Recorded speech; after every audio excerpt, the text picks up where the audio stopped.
भी लोहा नीचे नहीं आता है। बोलो इसमें किसका संग है? ज्ञान का संग है, विद्या का संग है, इसमें विज्ञान का संग है।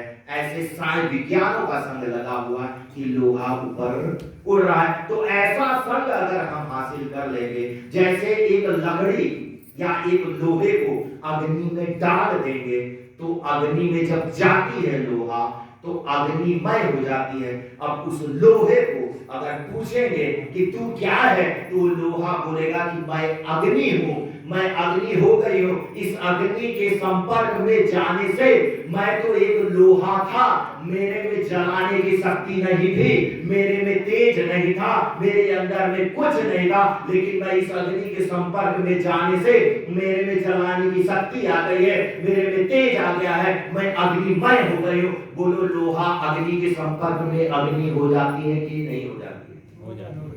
एक लकड़ी आप लेते हैं तो आपको नहीं जलाएगी। जब हम हवन करते हैं, लकड़ी डालते हैं तो लकड़ी अंदर गिरती है। अगर हमारे शरीर पे लगे तो जलने लगेगा। वो लकड़ी को देखेंगे तो लकड़ी भी कहती है कि मैं तो एक लकड़ी साधारण थी, मेरे अंदर में कोई गुण नहीं था, लेकिन आज मेरे को पकड़ने पर भी लोगों के हाथ कांपते हैं, क्योंकि मैं अग्नि के संपर्क में आने के बाद मैं अग्निमय हो गई हूं, मुझे कोई छू नहीं सकता है। ऐसे जब लकड़ी का और लोहे का संपर्क जब अग्नि में जाने से अग्निमय हो जाता है, वैसे व्यक्ति अगर परमात्मा के संपर्क में, दानी के संपर्क में, अहिंसक के संपर्क में, ज्ञानी के संपर्क में अगर जाना शुरू कर देगा तो बोलो वो दानी ज्ञानी मानी हो जाएगा कि नहीं हो जाएगा? और परमात्मय हो जाएगा। और यही ज्ञान और यही वो कल्याण के रास्ते पर चलेगा। और जब कल्याण के रास्ते पर चलेगा तो उसका जीवन कैसा होगा? कुंदन बन जाएगा। और कुंदन बनने के बाद वो व्यक्ति उत्तम गति को प्राप्त कर लेगा। और वो प्राप्त करेगा तो कैसे? उत्तम गति को प्राप्त करता है। ये वेद का संदेश कहता है। प्रत्येक कर्म का एक होता है फल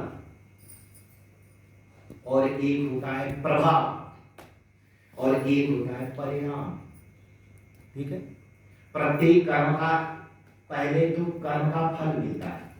अगर आपने जैसा कर्म किया वैसा फल भोगोगे, क्योंकि शास्त्र कहता है अवश्यमेव भोक्तव्यम कृतं कर्म शुभा। शुभ और अशुभ का फल अवश्य भोगना पड़ता है। लोगों ने तो एक फीका मोहर लगा दी है कि साल भर पाप करो और गंगा में स्नान करो, सारे पाप धुल जाएंगे। साल भर दारू पियो और गंगा में स्नान कर लो और सारी दारू धुल जाएगी। ये एक फीका बना दिया है। तो लोग ज्ञान पढ़ेंगे नहीं पढ़ेंगे। आज अभी यहीं पे कहीं भागवत की कथा हो रही है, यही पर शिक्षा दी जाती है, गंगा में स्नान करो, तीर्थों में जाओगे तो तुम्हारा फल जितना भी पाप किया हो पूरा हो जाएगा। लेकिन ऐसा नहीं। यहाँ पे क्या है? प्रत्येक का एक होता है फल। अच्छा करोगे तो अच्छा मिलेगा। एक फल तुरंत मिल जाता है। जैसे तुरंत कैसे मिलता है? एक फल कुछ दिन में जल्दी मिलता है। आप गेहूं बोएंगे तो उसका फल कब मिलता है? 3 महीने में मिलता है और 3 महीने में मिलता है। अगर उसी तरीके से अगर ऐसे ही अगर कुछ का फल तुरंत मिलता है तो प्रत्येक का एक होता है फल और दूसरा होता है प्रभाव। अगर उस फल का जैसे मान लीजिए एक व्यक्ति चोरी किया, चोरी कर रहा है और चोरी बस में बैठा हुआ है और चोरी कर रहा है, चोरी करने गया, उसके संपर्क में जो आया, चोरी किया और चोरी करने के बाद पकड़ा गया, उसके संपर्क में जो आया, उसके संपर्क में जो भी व्यक्ति आया, उसके साथ में वो उसका भागीदारी हो रहा है कि नहीं हो रहा है? उसका प्रभाव किस पर पड़ता है? अगर वो चोरी किया, चोरी करने के बाद वो जो भाग जाता है तो घर पे उसकी जब पता चलता है कहाँ का है तो उसके घर पे जब जा करके देखते हैं तो उसका प्रभाव उसको किसको भोगना पड़ता है?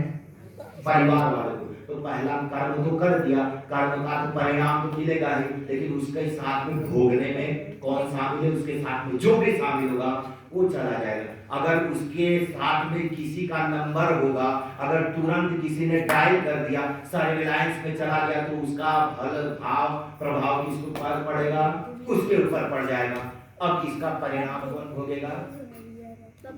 उसके बाद फल, प्रभाव और परिणाम। इसका परिणाम जब पकड़ा जाता है तो उसको परिणाम भोगना पड़ता है और उसको वैसा ही दंड मिलता है, यथा योग्य दंड मिलेगा। चोरी किया है तो चोरी का दंड मिलेगा और उसी तरीके से दंड मिलेगा। तो इसी तरीके से ये कार्य होता है कि प्रत्येक का फल, प्रभाव और परिणाम ये तीनों भोगने पड़ते हैं। अगर इसको जानते हुए अगर हम अच्छे कर्म करेंगे तो कर्म अच्छे होंगे तो हमारा जीवन अच्छा बन जाएगा और जीवन अच्छा बनेगा तो हम कल्याण के रास्ते पर चलना प्रारंभ कर देंगे। बोलो चलेंगे कि नहीं चलेंगे? तो व्यक्ति को चलना चाहिए। बोलो चलना चाहिए कि नहीं चलना चाहिए? ये स्वयं करना चाहिए, आपको बोलना पड़ेगा।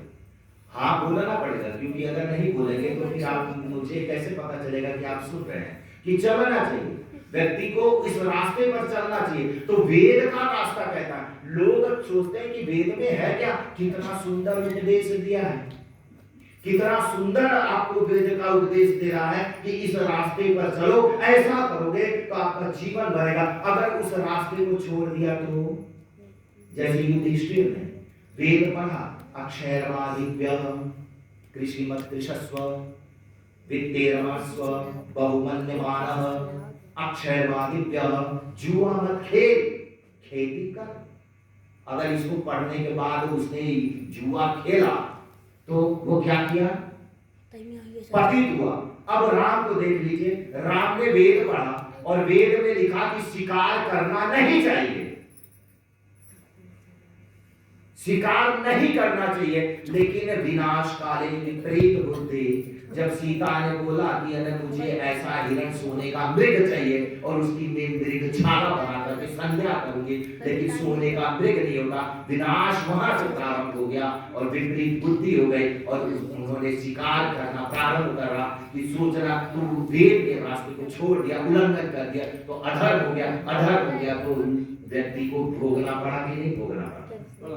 तो इसलिए अगर कल्याण के रास्ते पर चलोगे, अगर कल्याण का रास्ता पकड़ता है तो अच्छों का संग करना शुरू कर दीजिए। हमारे पूर्वजों का संग कर दीजिए, हमारे ऋषि मुनियों का संग करेंगे तो जो ऋषि थे, हमारे पूर्वज थे, उनके संग में उसके पथ पर चलना शुरू कर देंगे। जैसे राम हमारे पूर्वज, रावण हमारे पूर्वज, कृष्ण हमारे पूर्वज, कंस हमारे पूर्वज, सीता हमारी पूर्वज, शकुंतला हमारी पूर्वज।